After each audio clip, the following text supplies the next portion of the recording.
I'm going to talk to you about questions that you can ask to your decision maker. To be successful at this, you've got to be like a detective.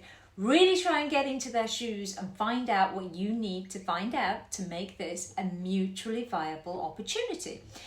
If it looks to your prospect like both parties are going to gain, then they will start to feel like it's less like selling and more like a joint venture. So when you ask your prospect questions about their business, what you're doing is you're actually laying down a pathway to the objective that you want to achieve.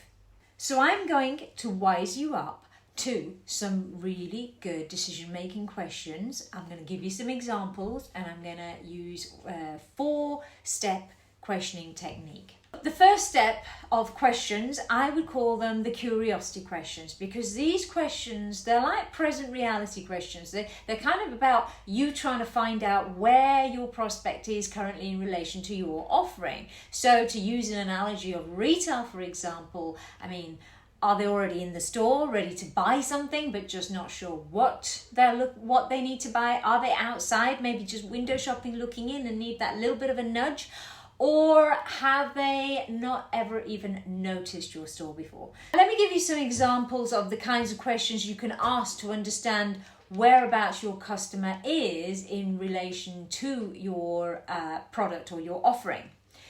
So a typical question or start of a sentence that I would use is, am I right in thinking?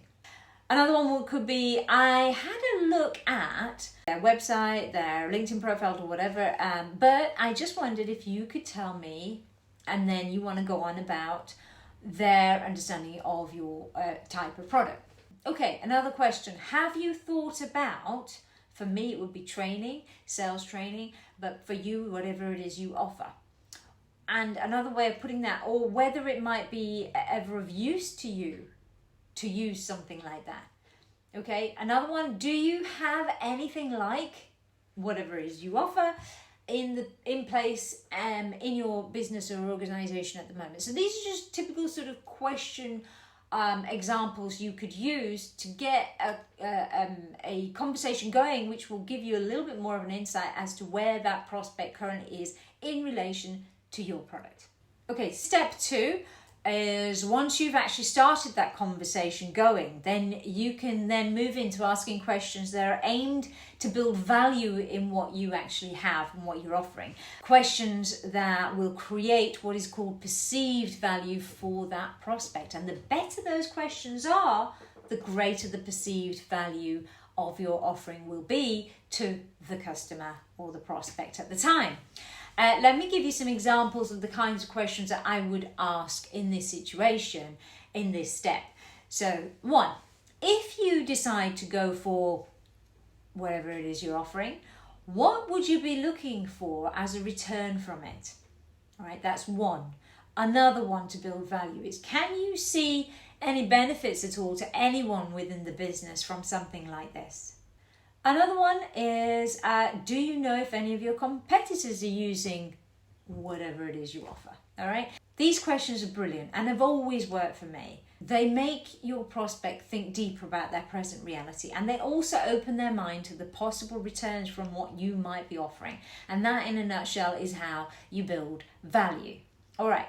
So then you'll move on to the close part of it. So step 3 is about closing, finally bringing your prospect to a close and moving them to the next stage in your sales process. Have a think about these questions. So, can I tell you more and show you a tailored approach for your business? Is there anyone else who needs to be a part of this discussion as we move forward? As soon as you can get an answer to any of the above, you need to get a commitment with a date. Do not, whatever you do, let them control that date. Put something in the diary. Sometimes they'll say to you, well, I need to get back to you because I need to speak to so-and-so and so-and-so. So, okay, that's great. Just for my sake, can I put some loose dates in so I don't fill those slots that you have at least? Because if worst comes to worst, you and I can have a conversation. You see, you need to keep the conversation going. You need to keep the commitment going, whatever happens. Okay, that's it. Oh, and just one more thing. Consolidate and hook. Now, the last question you should leave the potential customer with must be the most impactful.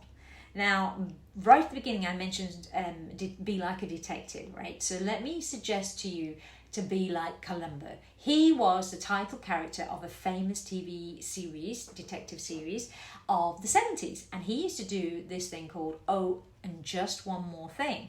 And then he would deliver his killer question. All right. Now, I'm saying to you, use that technique of "oh, and just one more thing" to leave them with a really good hook and a reason for them to think more, raise their eyebrows, and learn and earn you just that little bit more respect before you walk out the door, because that little bit more respect is a greater rapport. Try something like this. Okay, so just one more thing. If we were to work together, what would you expect from me as a supplier, as a priority value to you? All right.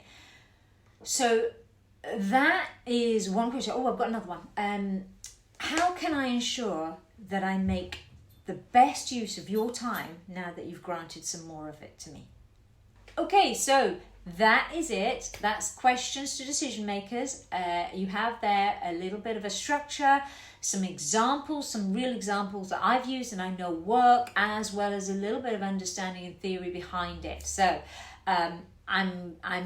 look, it's going to help if you use it. If you don't use it, you'll never know. All right.